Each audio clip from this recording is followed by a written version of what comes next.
또, 자, 지난 시간에 4절 제조업에 대한 이야기를 좀 했습니다. 제조업 비중이 줄어들고 있다. 뭐 이건 세계적인 현상이고, 그 뭐 기술 진보, 기술 발전 등에 따른 현상이다. 어, 그리고 이제 제조업이 계속적으로 이제 이 소위 육성해야 될 산업이냐에 대해 가지고는 이제는 이 육성이란 개념은 쓸 필요가 없습니다. 그러니까 전 근대적인 경우에 뭐 시장이 존재하지 않고 기업이 능력이 없을 때는 그때는 뭐 정부가 나서가지고 뭐 좀 배워오고 빌려오고 돈도 빌려주고 뭐 이끌어가고 해야 되는데 지금은 이제 뭐 이 시장 자체가 충분한 그 능력이 있기 때문에 오히려 정부가 개입하면 방향을 그 오도하고 그 다음에 올바른, 그러니까 기업들이 뭔가 기업 활동을 저해하는 그런 부작용을 낳습니다. 그래서 지금은 이제 경제에다 개입을, 시장에 개입을 안 하는 게 바람직하죠. 자, 그러면 이제 제조업을 어떻게 볼 것이냐라는 건데, 실제 이제 뭐 그런 과정에서 우리나라도 제조업이 최근에는 조금 더 위축된 부분이 있습니다. 많은 공장들이 외국으로 나갔다. 많은 제조업 라인들이 외국으로 빠져나갔다라는 이야기죠. 이 이야기에서 뭔가 하면 이 제조업 라인이 빠져나갔다라는 것은 피할 수 없는 현상이다라는 이야기죠. 그래서 이제 임금이 이렇게 올란 상태에서 뭐 임금이 올랐다는 것은 경제 발전을 해가 좋은 결과가 온 겁니다. 그런 상태에서는 소위 이제 노동 집약적인 제조업은 경쟁력이 없는 겁니다. 그래서 없기 때문에 뭔가 하면 그 외국으로 빠져나간 것이고 저임금을 찾아가 가는 겁니다. 그럼 그건 할 수가 없습니다. 근데 그렇다고 해가지고 제조업을 버릴 것이냐는 아니라는 이야기죠. 그게 그 공장을 외국으로 보내는 대신에 그 공장용 기술 개발이라든지 제품 개발은 여전히 우리나라에 할 수가 있으니까요. 그리고 이제 그런 걸 통해 가지고 선진국에서도 여전히 그런 이제 어떻게 봐가지고는 업종 자체가 아주 노동 집약적인 업종인데도 불구하고 세계 굉장히 큰 재벌이 만들어지고 있는 거죠. 뭐 예를 들어서 뭔가 하면 뭐 애플이나 유니클로 같은 경우, 유니클로라 그러면 아니면 자라 같은 경우, 뭐 봉제 산업인데도 불구하고 뭐 세계적인 재벌이 되어 있습니다. 뭐 자라의 업주가 세계 재벌의 한 5인 이내에 듭니다. 뭐 그 정도가 할 수 있는 거죠. 그러니까 이제 뭐 공장은 예를 들어 저임금 국가에서 공장을 운영하면서 자라 회사에서는 즉 선진국은 여전히 그 제조업을 가지고 있는 겁니다. 가지고 있고 단지 공장만 그러니까 이 인건비가 문제가 된다 그러면 그거는 외국으로 가는 수밖에 없는 거고 그건 피할 수 없는 거죠. 그러니까 어떻게 봐가지고 정치인들이 원하는 그런 제조업하고는 좀 다른 셈이죠. 정치인은 또 다른 얘기야. 정치인은 많은 일자리를 만드는 그런 공장을 원한다. 근데 그것은 소위 선진국에 존재할 수가 없습니다. 유지할 수도 없고. 그리고 그런 유지할 수가 없다는 것이 그런 공장을 운영했다가는 제품 생산 가격이 높아가지고 경쟁이 안 돼서 외국에 팔리지가 않는 겁니다. 않는 거죠. 그렇기 때문에 그렇다고 해가지고 그런 노동이 많이 들어간 제조업마저도 포기할 필요는 없다. 거죠. 그걸 잘 활용해가지고 제조업은 계속 유지할 수 있다. 그러나 그 노동이 많이 들어가는 제조 공장을 유지하는 것은 뭐 불가능하다라는 현실을 이해할 필요가 있다는 거죠. 그 다음에 이제 아마 극단적인 이제 조금 더 가면 극단적인 훨씬 더 지금보다 심한 정도의 자동화가 이루어지면 지금 현재 인력이 많이 들어가는 제조 라인 마저도 자동화를 할 수 있을 겁니다.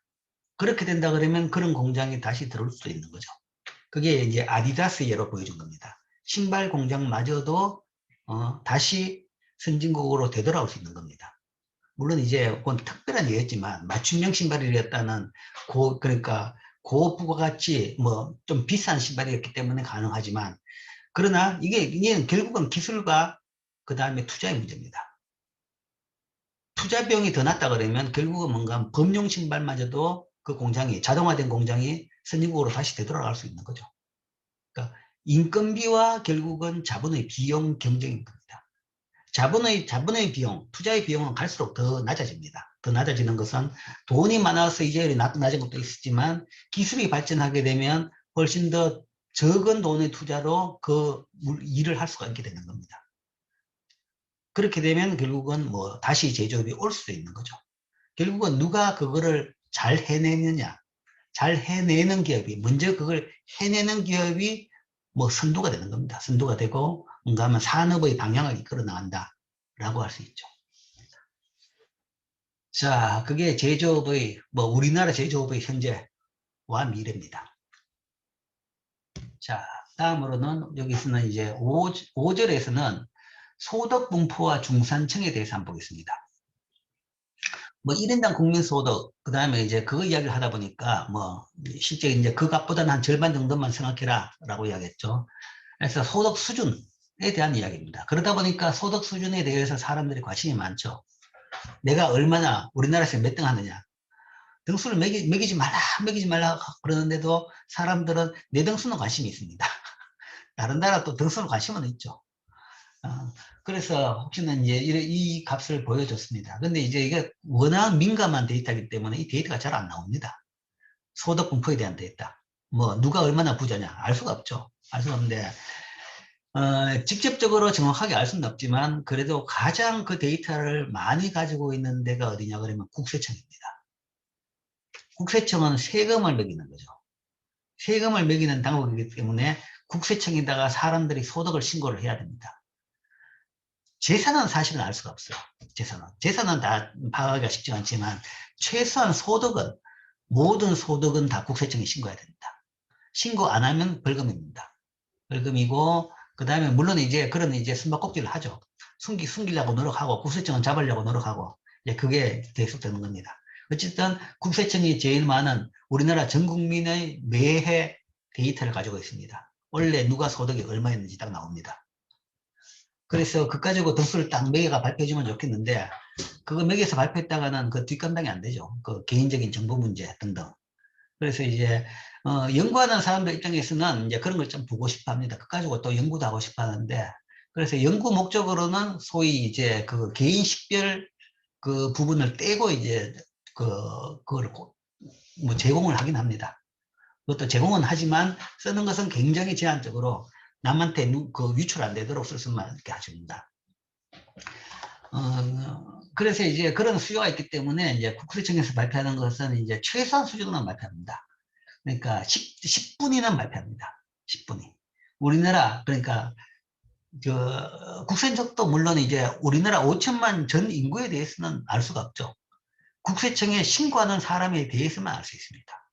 신고하는 사람들에 대한 소득 분포를 10분위로는 발표합니다. 그래서 10에서 20%, 3에서 20에서 30, 3에서 40 이런 식으로 쭉 나와 있습니다. 10분위가 있고 그 다음에 워낙 이제 고소득자에 대한 관심이 있으니까 한때는 1%까지도 발표했습니다. 이렇게 상위 1%만 전체를 1% 단위가 아니라 10% 단위로 발표하고 상위 1%만 발표했는데 이것도 이제 워낙 이까지고 말이 많으니까 요즘은 또 그건 발표 안 합니다. 그런데 이 데이터도 이제 자주 안 나옵니다. 자주 안 나오는데 지금 최근 데이터는 2017년 데이터가 있는데 2017년 데이터로 봐가지고 이때 뭔가 하면 일단 신고했는 사람의 숫자가 1,800만 명입니다.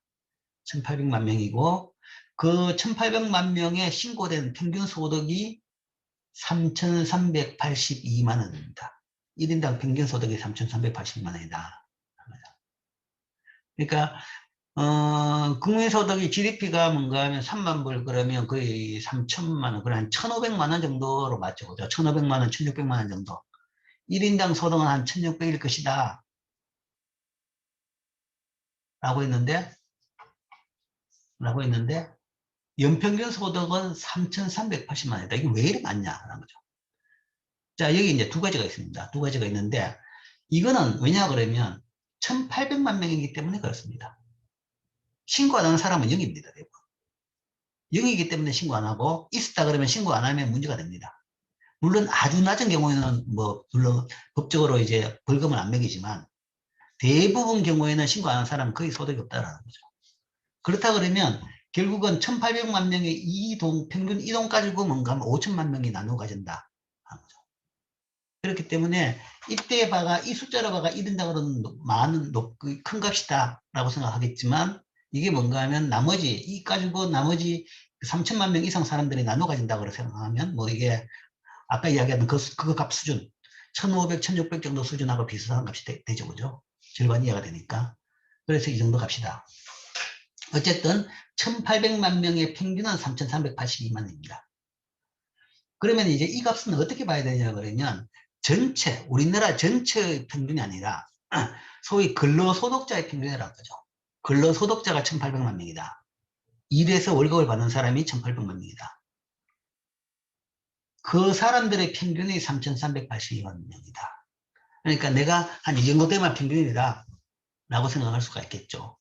물론 지금이 아니라 2017년, 지금보다 한 4년 정도 전입니다.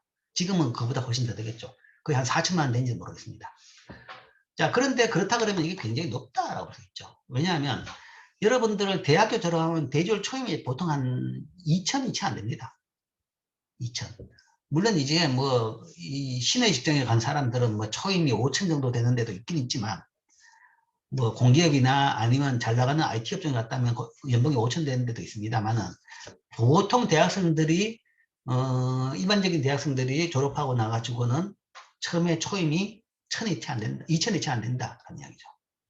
2천이 채 안 된다라고 볼 수 있습니다. 한 2천 정도라고 볼 수 있는 거죠.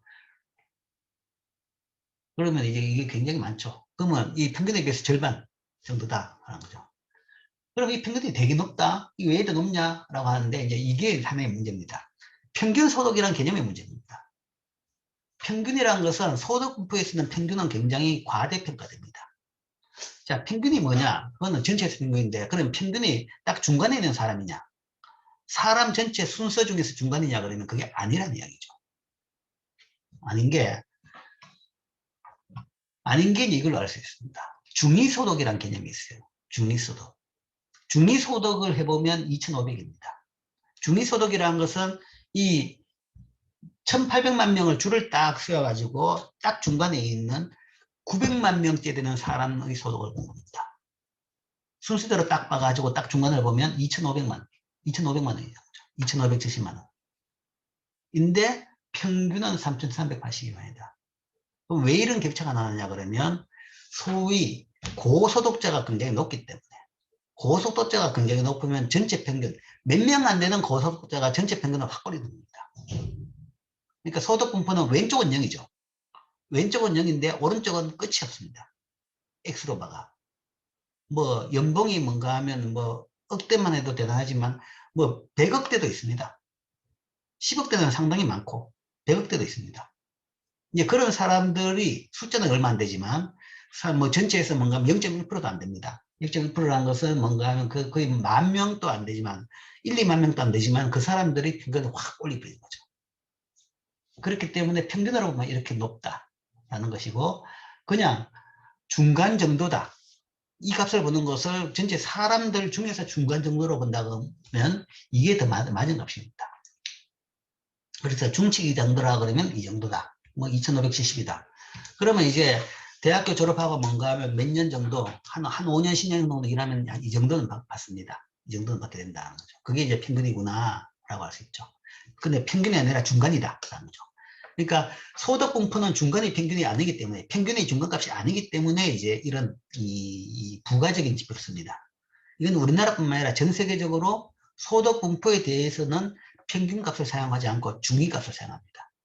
왜냐하면 평균값이 이런 문제 때문에 왜곡이 되기 때문에 그렇습니다. 그래서 소득 분포를 알기 위해서 소득의 이 중간치를 알기 위해서는 이 값을 봐야 된다. 대표치, 가장 대표치는 이렇고 이거를 이제 월 평균으로 나누면 214만 원 정도. 뭐 그 정도입니다. 그래서 이제 대졸로 가면 이제 좀 대학 졸업하고 이제 취업하면 여기다 이제 조금 더 받겠지 뭐 거기서 몇 년이 있으면 이 정도 된다라고 생각하면 될 겁니다. 물론 이게 17년 값이고 여기다가 이제 그 사이에 좀 올랐겠죠. 자, 그 다음에 이제 많은 사람들이 이제 분포에 관심이 있죠. 부자는 얼마나 부자냐라는 이야기죠. 그게 관심이 있는데 그걸 본다 그러면 2017년 데이터로 이제 있는 것이 뭐 상위 10%의 평균이 1억 1천만 원입니다. 1억 1천만 원. 1억 1천만 원. 1억 1천만 원, 1억 1천만 연봉이 그러니까 연 소득이 1억 천입니다. 자, 그런데 이제 여기에서는 이거 있습니다. 이게 이제 연봉 개념입니다. 소득이라는 것은 연봉 개념이죠. 월급하고 다릅니다. 중위소득이 이렇다고 해가지고 이 사람들이 받은 돈이 얼마냐 그러면 이거보다 더 적습니다. 왜냐하면 이거는 중위소득일 따름이고 월급은 통장에 들어온 돈은 여기다 세금을 떼고 들어오는 거죠. 세금. 세금, 물론 이제 저소득자는 세금이 적죠. 적긴 적지만 요즘은 세금 위에도 딴 게 또 떼는 게 꽤 있습니다. 국민연금, 그 다음에 의료보험, 건강보험, 국민건강보험. 이런 이제 준조세까지도 다 떼는 거죠.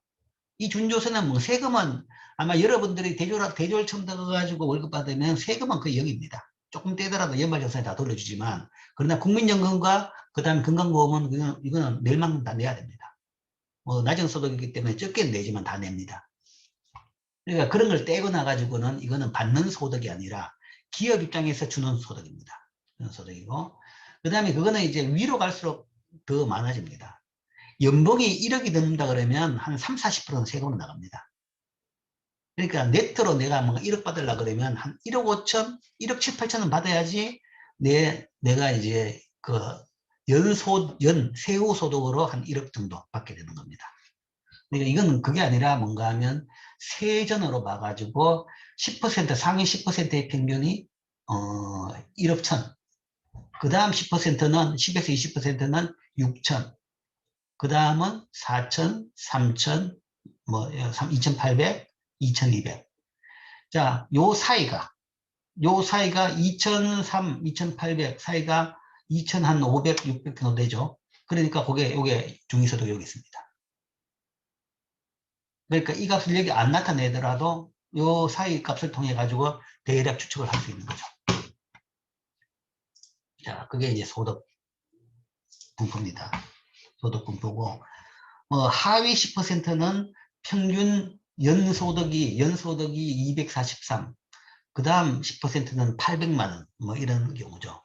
뭐 이런 경우에는 대부분 이제 뭐 정규직이라기보다는 아르바이트, 뭐 그런 것도 포함됩니다. 아르바이트, 뭐 이런. 아니면 뭐, 조금만 일하는, 그러니까 파트타임 잡, 그런 것들이죠. 그런 비정규직에 가깝죠. 그러니까 이 밑에 30% 정도는 대부분 비정규직으로 볼 수 있을 겁니다. 자, 그게 이제 우리나라 현재 소득 분포다. 뭐 옛날에 2013년 데이터는 이제 상위 1% 데이터가 있었습니다. 그렇다 그러면 상위 1%는 평균이 한 2억 2천 정도, 2억 2천 정도 됐습니다. 좀 많죠? 많긴 많죠. 자, 그 다음에 이제 변화를 좀 보죠. 변화를 좀 본다 그러면 자, 이 정도다. 야, 소득 분포에 대해 가지고 이제 우리가 이제 빈부격차 이야기를 많이 합니다. 그렇기 때문에 이제 분포를 많이 보는데 여기에서도 이제 그런 빈부격차의 변화를 조금 볼 수가 있습니다. 이 데이터를 통해서도 2010년, 12, 13, 17 이렇게 쭉 봐가지고 보면 자, 중위소득이 1,700, 1,900, 2,000, 2,100, 2,500 생각보다 많이 높아졌습니다. 여기서 계산을 해봐야 되는데 자, 밑에 계산해 봅시다. 자, 고기는 요건데 평균 소득이 중위소득은 이 기간 동안에 49% 상승했다. 1774의 비례가 2577 그러면 45% 상승한 겁니다.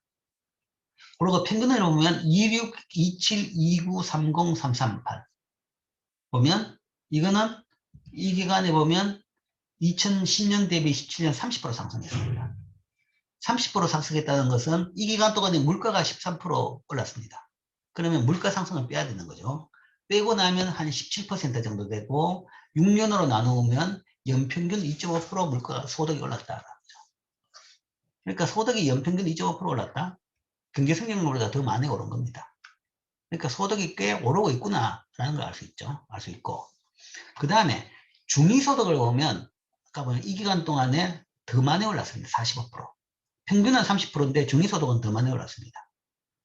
그래서 중위소득으로 본다 그러면 물가를 빼고 나면 연 4%가 됩니다. 연 4%라 그러면 굉장히 많이 올랐죠. 그 이야기는 평균보다 중위소득이 더 많이 올랐다는 이야기는 이걸로 봐가지고는 소득 분포는 더 개선되고 있다라고는 볼 수 있습니다. 그러니까 전체적으로 우리나라는 상대적으로 좀 더 개선되고 있다라고 봅니다. 실제 데이터는 그렇게 나타납니다. 물론 이제 아직도 멀었다라고는 생각할 수 있지만 데이터상에는 지금 점점점 개선되고 있다. 반면에 미국 같은 나라는 갈수록 지금 소득 분포가 나빠지고 있습니다. 부자는 훨씬 더 부자가 되고 가난한 사람들은 월급이 별로 안 오르고 갈수록 더 나빠지고 있죠. 그렇기 때문에 미국에서는 빈부 때문에 굉장한 저항이 많이 생겼죠. 뭐 월스트리트를 점령하라는 시위가 발생하고 뭐 굉장히 사회가 뒤숭숭합니다. 그런데 비해 가지고 우리나라는 데이터상에는 그래도 좀 더 나아진 그런 형태를 보이고 있습니다. 그 다음에 이제 앞에서 본 그 데이터 다시 또 정리하게 되면 연평균 소득이 3,380이고 이것보다 더 대표성이 높은 중위소득으로는 2,500이다. 그리고 이걸 월급으로 보면 214만 원이다. 그러니까 세전으로 봐서 그렇고, 그렇다 그러면 이제 중위소득은 여기다가 이제 월급으로 받는 것은 세금 공제하고 나면 거의 한 200만 원 좀 안 되는 정도 받게 될 것입니다. 그리고 상위 10% 연평균 소득은 1억 천. 그 이야기는 10%의 평균이 1억 천이니까 한 상위 6% 정도 되면 그게 연봉 1억이다 라는 이야기입니다. 소위 월급쟁이들이 뭐 그 숫자라는 것이 무슨 의미가 있는지 몰라도 딱 그러니까 이제 그 꿈이 연봉억이죠. 그 연봉억이라 그러면 상위 6%에 된다 라는 거죠. 그 데이터로는. 최근엔 근데 이제 많이 더 많아졌죠. 이 자료는 근로소득만을 나타내는 겁니다. 국세청에 신고한 근로소득만을 본 겁니다. 근데 이제 소득 중에는 근로소득 이외의 소득들이 꽤 있습니다. 자산소득. 그러니까 뭐 은행에 돈을 맡겼으면 이자를 받게 되죠. 그 이자소득입니다. 자본소득입니다. 은행에 맡기든지 펀드에 가입했든지 주식 투자를 했든지 채권을 투자를 했든지 그런 데서 나오는 소득, 그런 금융소득이 있죠. 그런 금융소득까지 따져본다 그러면 이것보다는 또 훨씬 높아지겠죠. 높아지겠지만 근데 이제 그 부분이라는 것은 대부분 아주 상위 사람들이 주로 가지고 있습니다.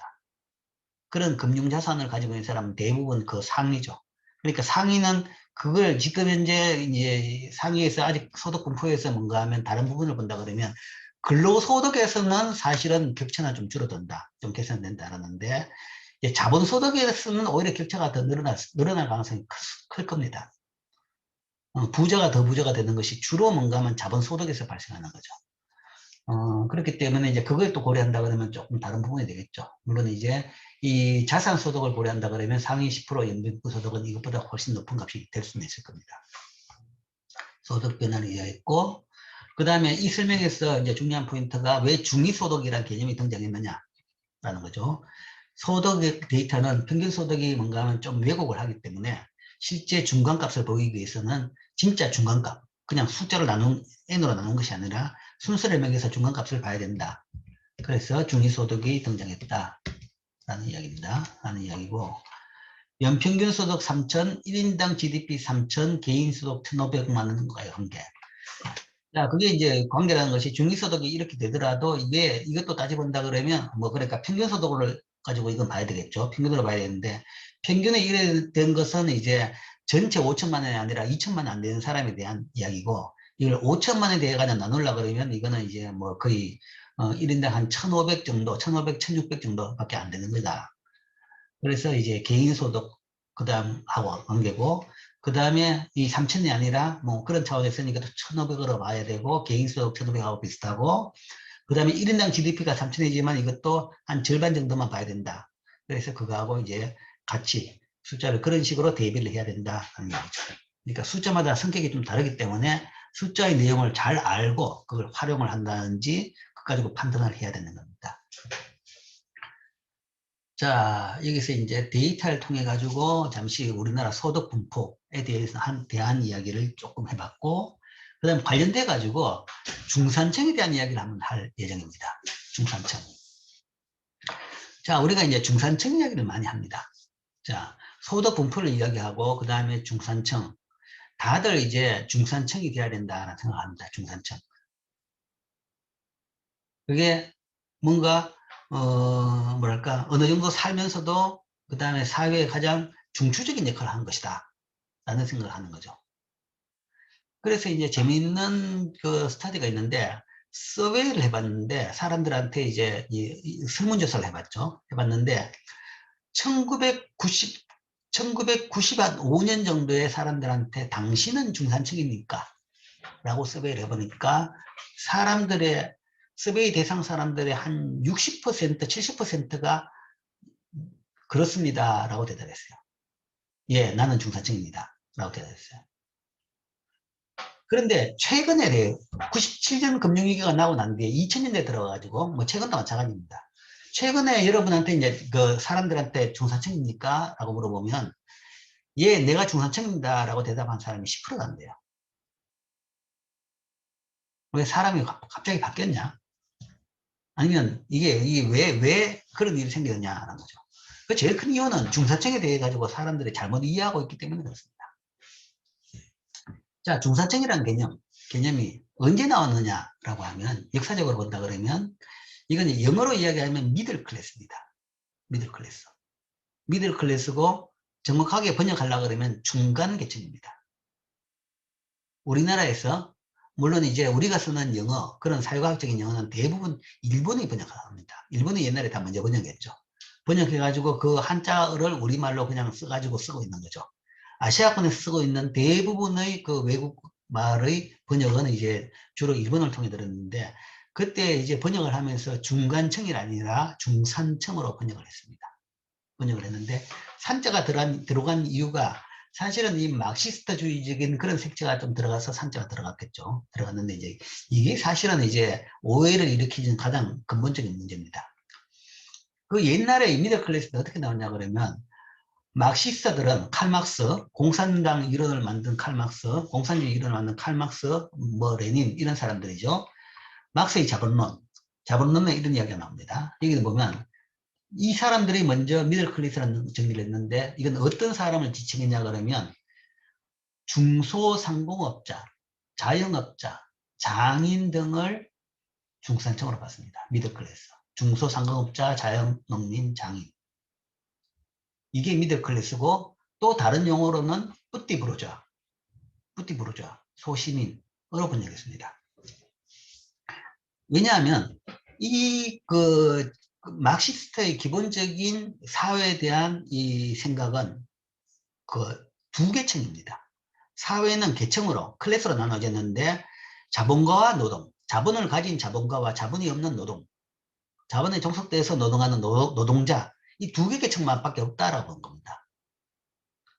기본은 이 두 개 계층, 자본가와 노동자가 있고 그 다음에 이제 이 막시스트의 이 사회의 발전 과정에 대해서 사회의 진화 과정은 어떻게 되느냐 자본가가 뭔가 하면 주어진 자본을 가지고 노동을 고용해가지고 돈을 버는데 갈수록 뭔가 하면 예를 들어 가지고 뭐 이 자본이 많아지면 그래서 그때 뭔가 하면 자본당 소위 고용할 수 있는 사람 숫자가 적기 때문에 거기서 뭔가 하면 노동 착취를 통해 가지고 임금을 그 수익을 남기게 되는데 자본이 많아질수록 노동자가 예를 들어 가지고 자본당 노동이 적게 되니까 자본당 수익을 유지하려고 그러면 점점점 노동을 더 착취를 해야 된다.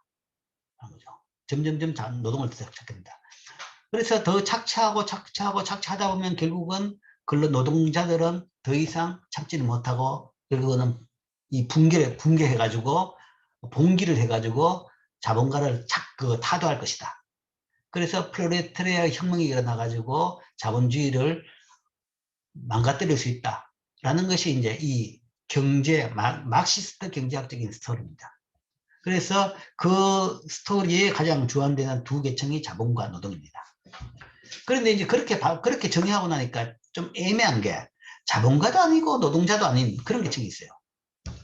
그런 계층이 뭐냐 그러면 중소상공업자, 장인들, 자기 연장 들고 일해가지고 뭐 만드는 사람들입니다. 이때는 큰 기계도 필요 없죠. 뭐 자기가 뭔가 하면 대장간 가지고 있으면서 대장간에서 뭐 만들어가 파는 사람들, 기계 만드는 사람들, 중소상공업자, 그 다음에 자영농민, 농민 중에도 뭔가 농노가 아니라 작용하는 사람도 있죠. 자영농민들. 아니면 장사하는 사람들. 이 사람들은 자본가도 아니고 노동자도 아니죠. 그러니까 이제 애매하니까 그 다음에 이제 뭐 예를 들어서 공무원이랄까 관료랄까 이런 것까지 포함해가지고 이런 사람들을 뿌띠 부르주아 착취받는 사람은 아니니까 그냥 부르주아인데 이것도 그냥 부르주아는 아니니까 뿌띠 부르주아 소시민이라고 하고 이 중간 두 계층의 사이에 낀 계층이라고 해가지고 중간 계층으로 본 겁니다. 이게 처음의 중산층에 대한 정의 처음에 사용된 겁니다. 그 뒤에 이제 경제가 변화되고 진보하면서 이제 뭐 직업들이 많이 바뀌고 그러다 보니까 이제는 이 중산층이 경영자, 사무원, 관료 같은 화이트 칼라까지도 이제 다 화이트 칼라층을 이제 주로 지칭하게 됐죠. 그게 이제 그 옛날 이 마크시스트주의, 그다음 마크시스트의 그 후에 공산주의 국가들에서 이제 이 지칭되는 분류하는 중산층의 정의였습니다. 정의인데 이 마크시스트주의자는 자본주의 사회에서 사회 구성원은 자본가와 노동자 계급으로 양극화되어 있기 때문에 결국은 이 중산층은 중간에 싸우면서 결국은 양쪽으로 분화되고 소멸되는 계층이다 라고 본 겁니다. 소멸되는 계층. 지금 어중간하게 중간에 있는 계층이고 결국은 양쪽 싸움에서는 결국은 소멸돼서 이쪽으로 가든 저쪽으로 가든 없어지는 계층으로 봤습니다. 보고 결국에는 나중에는 이제 노동자 독재의 프롤레타리아 독재의 국가들이 나올 것이다 라는 것이 그 사람들의 예상이었습니다. 근데 이제 예상과는 달리 이제 결과는 그하고는 다르게 나왔죠.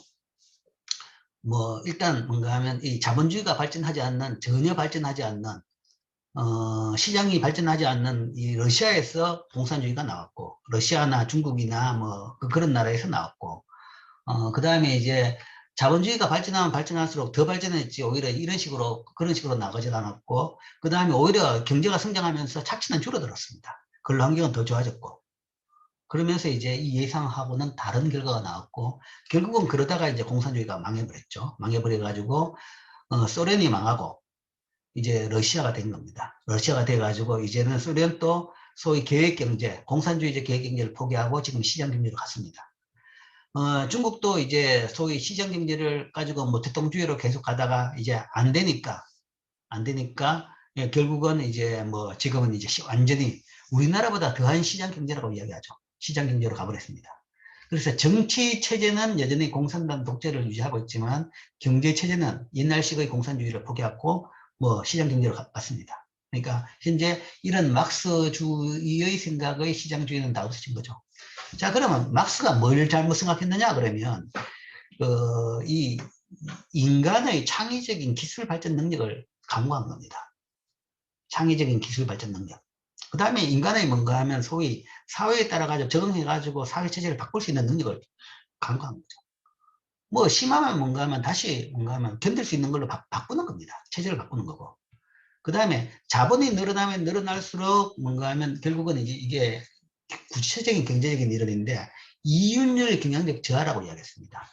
자본이 늘어나면 늘어날수록 그 다음에 자본에 대한 착취할 수 있는 수준은 제한되어 있기 때문에 인구는 제한되어 있기 때문에 착취량은 줄어들면서 이윤율이 떨어질 것이다 라고 하는데 이윤율이 그렇게 계속 떨어지지는 않은 겁니다. 오히려 이윤율이 높아졌다가 떨어졌다가 또 높아졌다가 그런 식으로 계속 하는 거죠. 이윤율이 왜 높아졌냐 그러면 그러니까 기업의 이윤율이 왜 높아지냐 그러면 기술 발전 때문에 그런 겁니다.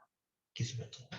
기술이 더 발전하면서 이윤율은 계속 더 높은 상태를 유지할 수 있고 그 다음에 더 기술 발전으로 인해 가지고 근로자들은 덜 힘들게 노동을 할 수 있게 되는 거죠. 그러면서 뭔가 하면 그걸 못하는 나라에 비해 가지고 이 시장 경제가 더 발전하면서 결국은 경쟁이 안 돼 가지고 공산주의 국가들이 대부분 경제 체제가 이렇게 다 무너져 버렸다. 그게 지금 현재 현상입니다. 자, 그러면 이 중산층의 개념은 사실은 이 화석된 개념이다. 막시스트들이 가지고 있는 이 잘못된 사회 예측에 기반되는 그런 계층 이론이다. 라는 건데, 그래도 그 개념은 괜찮지 않느냐. 라는 차원에서 그게 지금 근대 사회 계급 또는 계층 이론에서 이걸 승계를 해가지고 계속 사용을 하고 있습니다. 사용을 하는데 대신에 정반대 개념으로 쓰고 있어요. 이 막시스트들은 중산층이라는 것은 미들 클래스는 중간에 끼어가지고 그냥 몰락하는 계층이다 라고 봤지만 오히려 이런 사회가 뭔가 하면 더 사회가 이렇게 안 되고 지금 현재 시장 경제라는 것은 굉장히 더 성하더라. 성하면서 우리가 발견되는 것은 이때 이야기했던 이런 클래스들이 오히려 비중이 커지더라 라는 이야기죠. 갈수록 뭔가 하면 경영자, 사무원, 화이트칼라, 관료 이 비중이 커지라는 거죠. 커지고 블루칼라 숫자가 줄더라. 그렇기 때문에 이제는 중산층을 하나의 중간 계급으로 인정하고 중간에 낀 어중간한 게 아니라 이것도 하나의 계급이다. 그걸 인정하고 그 다음에 중산층 비대화 현상을 지적하고 있다. 결국 뭔가 하면 서구 사회에서는 중산층이 점점 더 커지더라. 그리고 서구 사회가 뭔가 하면 동구에 대해서 어떻게 이겼느냐. 중산층이 커지고 사회가 안정이 되면서 체제적인 경쟁에서 이겼다라고 보는 거죠. 그 이야기는 그 서구 사회가 안정된 가장 기본은 중산층이 중간을 잘 잡음으로써 사회의 불안을 막고 안정된 사회를 이뤘다라고 본 거죠.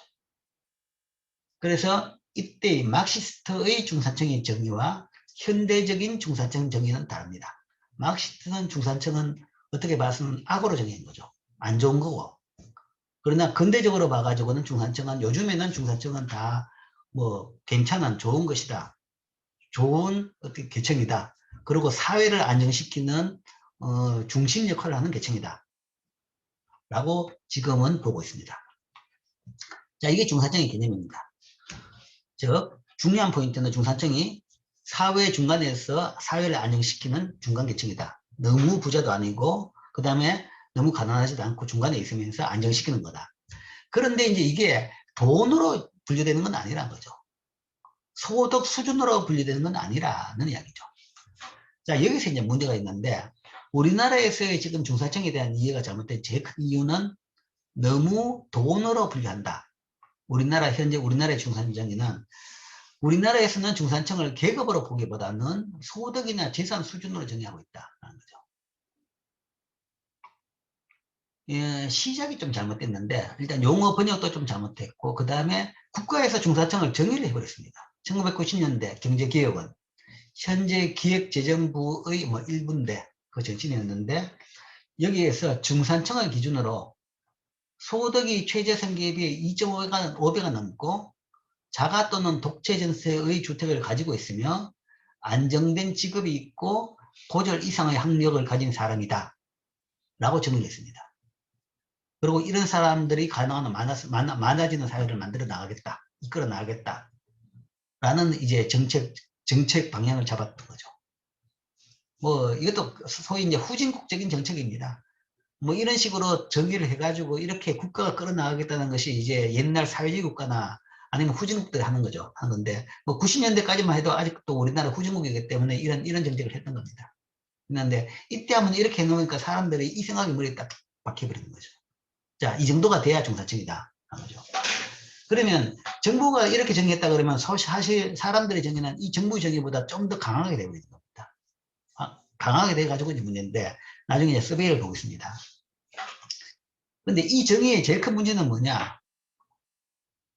몽땅 다 소득 수준, 재산 수준, 소득 재산으로 정의하고 있는 거죠. 소득 재산 학력으로 정의하고 있습니다. 기능으로 정의하는 것이 아니라 소득 재산 학력으로 정의했다는 거죠. 이게 문제인 거죠. 실제적으로 여기서는 뭐 막스도 그랬고 현대 계층 이론에서도 그렇고 이거는 소득 재산이 아니라 기능으로 본 겁니다. 중간에서 중간자 역할을 해줄 수 있는 그런 계층, 그런 거죠. 물론 이제 소득의 중간에 있는 사람들이 그런 역할을 많이 할 수는 있겠지만 소득보다는 이 기능이 더 중요한 거죠. 물론 이제 소득으로 분류하기도 합니다. 소득으로 분류하는데 최근에 여러 연구나 OECD 연구에서는 중산층을 중위소득의 50에서 150%로 정의하고 있습니다. 이 이야기는 중위소득을 정의하려고 정의한 게 아니라 나라별로 빈부를 비교할 필요가 있는 거죠. 그렇기 때문에 3등급, 3등급을 했습니다. 중심을 중위소득으로 해가 중위소득 50% 이하, 이건 빈곤층이고, 그 다음에 50에서 150%는 중간에 있는 층이고, 그 다음에 150이 넘으면 이거는 상류층. 소득 분포 차원에서 이렇게 분류를 했던 거죠. 그러니까 이거야 소득 분류 때문에 그렇게 분류한다라고 했기 때문에 이건 할 수 없이 그렇게 했는 겁니다. 그리고 실제적으로 뭔가 하면 이렇게 지금 현재 뭐 사용은 하고 있습니다.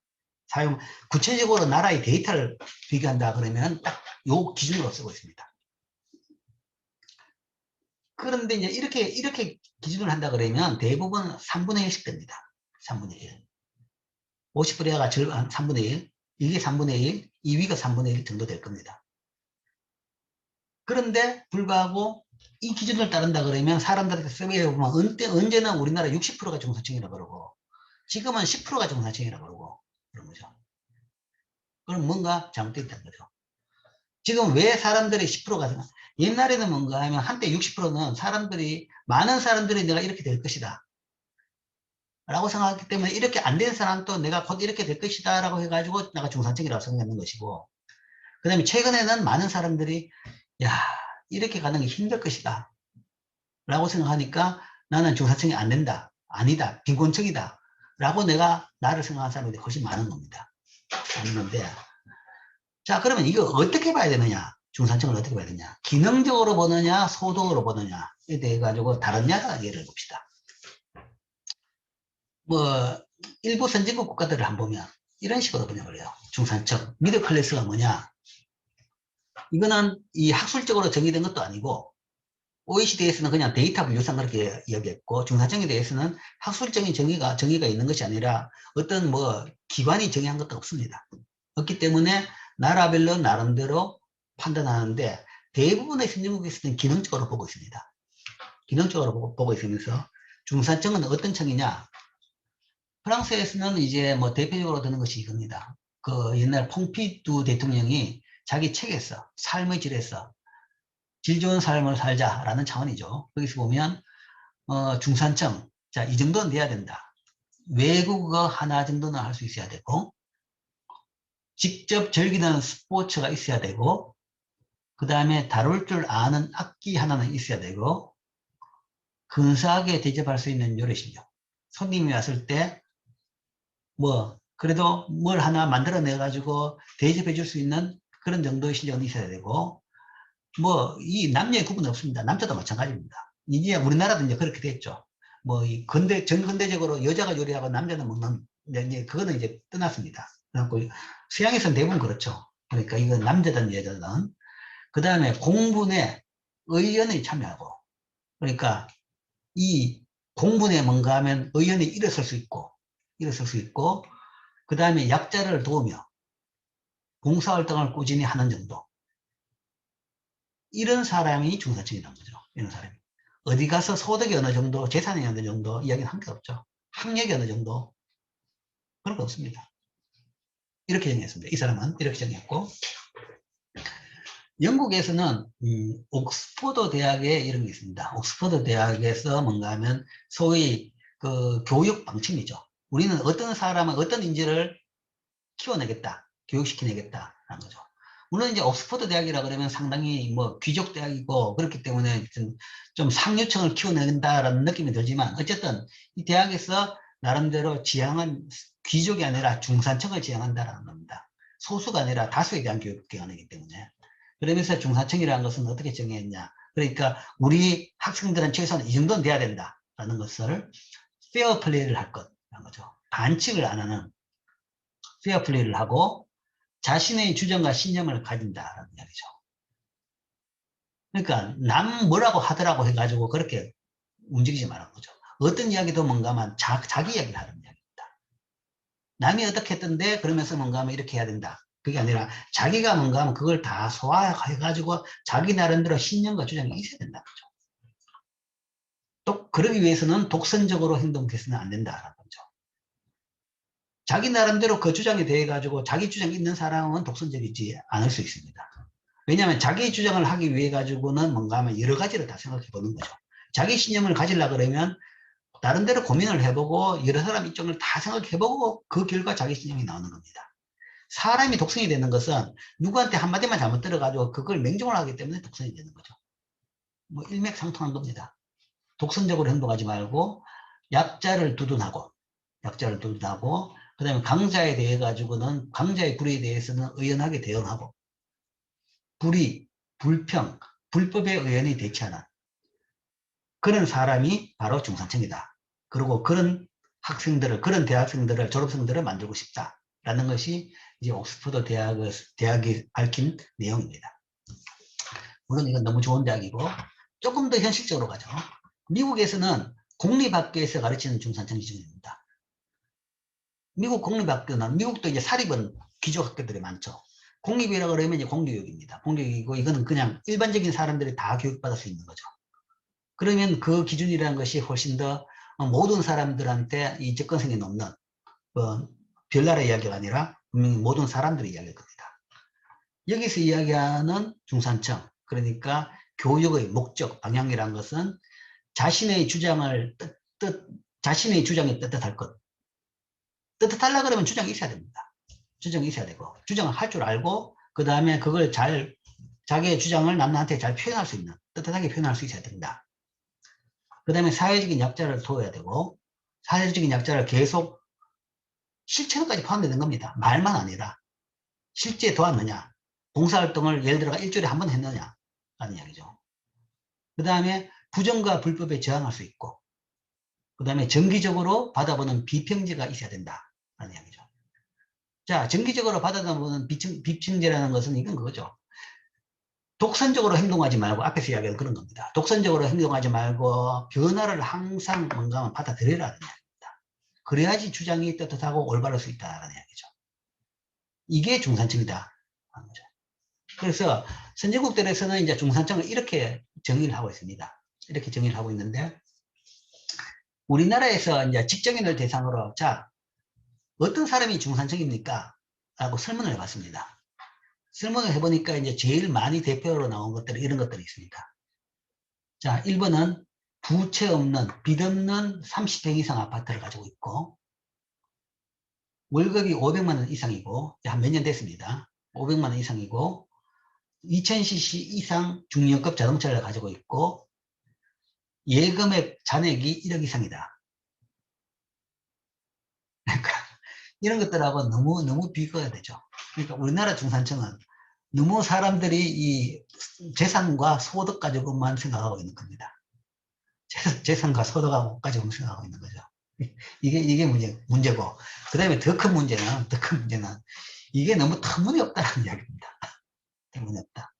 이 과목 자체가 이렇게 터무니없는 생각을 좀 버리라는 이야기가 우리나라 소득분포를 제대로 알라는 이야기입니다. 이거는 절대 중산층이 아니라 최고층입니다. 최고층. 이 정도가 뭔가, 이 정도가 되려고 그러면 우리나라 소득분포로 봐가지고는 월급이 이 정도라 그러면, 상위 5% 냅니다. 상위 5, 6% 정도 냅니다. 몇 년 이후이기 때문에 지금이라면 더 높아졌겠죠. 그러면 상위 5% 됩니다. 절대 중간 30%가 아니란 이야기죠. 이 아파트, 서울에 30평 이상 아파트를 부채 있는 아파트를 가지고 있다는 것은 진짜 부자죠, 그죠? 진짜 엄청난 재산을 가지고 있는 부자들을 이야기하는 겁니다. 예금 잔액 1억, 이것도 그렇죠. 뭐, 자동차야 뭐 중고차를 산다 그러면 싸게는 살 수 있을 겁니다. 그러니까 너무 사람들이 재산 가지고만, 소득 가지고만 중산층을 생각하고, 그 다음에 그 기준도 뭔가 하면 너무 높게 잡기 때문에, 이 기준으로 이야기한다 그러면 누가 내가 중산층이라고 이야기했습니까? 잘 못하죠. 그러니까 중산층에 대해 가지고 이렇게 너 중산층이냐 그러면 그렇다고 대답한 사람들이 그렇게 적어졌다라는 이야기죠. 자, 중산층이라는 것은 그런 게 아니라는 이야기죠. 그러니까 세상 사는데 돈이 중요하긴 합니다. 돈과 재산이 중요합니다. 그게 없으면 못할 수 있는 것들은 많죠. 그러나 그게 다가 아니라는 이야기죠. 그보다 더 중요한 것은 어떤 삶을 살 것이냐 라는 이야기입니다. 어떤 삶을 살 것이냐. 남하고 더불어서 어떻게 내가 그래도 내 역할을 해가면서 사회에서 조금이나마 기여를 해가면서 살 것이냐라는 이야기죠. 그 사는 이 방법, 그 다음에 살기 위해 가지고 내가 뭘 갖춰야 되느냐에 대한 아이디어를 이런 것들을 쭉 주고 있죠. 쭉 주고 있습니다. 그러니까 이런 식으로 살아야 된다. 이런 식으로 살아야 된다. 이런 식으로 살아야 된다. 그리고 그러기 위해서는 이런 정도를 할 줄 알아야 된다.